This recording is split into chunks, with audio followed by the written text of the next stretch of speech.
सबसे पहले आप यह वीडियो देखिए। दीदी के ऊपर भरोसा नहीं है, दीदी के ऊपर से भरोसा उठ गया।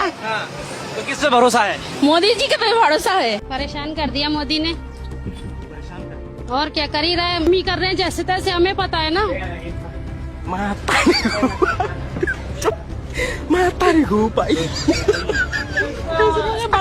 अपने बच्चे को पेट भर रहे हैं, पता है ना हम कैसे अपना गुजारा कर रहे हैं। उनने तो कह दिया उठा। सियासत के खेल में अक्सर चेहरे बदल जाते हैं, पर क्या आपने कभी किसी हंसी को आंसुओं में बदलते देखा है? एक वादा और एक भरोसा, फिर मलबे में तब्दील होता घर। यह कहानी उस बंगाल की है जहां उम्मीदें दीदी से शुरू हुई थी और सिसकियां मोदी पर खत्म हुई। भरोसा एक ऐसा शब्द है जो चुनाव जिताता भी है और घर उजाड़ता भी। इस महिला के चेहरे की हंसी को गौर से देखी। जब माइक सामने आया तो इन्होंने गर्व से कहा, भरोसा मोदी जी पर है। लेकिन क्या वो जानती थी कि जिस सिस्टम पर वह भरोसा कर रही है वही सिस्टम उनके घर की दीवारों को गिराने वाला है? मलबे के ढेर पर खड़ी यह नारी आज सवाल पूछ रही है, परेशान कर दिया मोदी ने। ये शब्द उस अंधे भरोसे की चोट है जो टूट चुका है। जब घर गिरता है तो सिर्फ ईंटें नहीं गिरती, बच्चों का पेट पालने की जहोजहद और एक छत की तलाश। सियासत के बड़े बड़े दावों के बीच ये चीखी अक्सर दबा दी जाती है। तथ्य कड़वे हैं। बंगाल से लेकर दिल्ली तक अवैध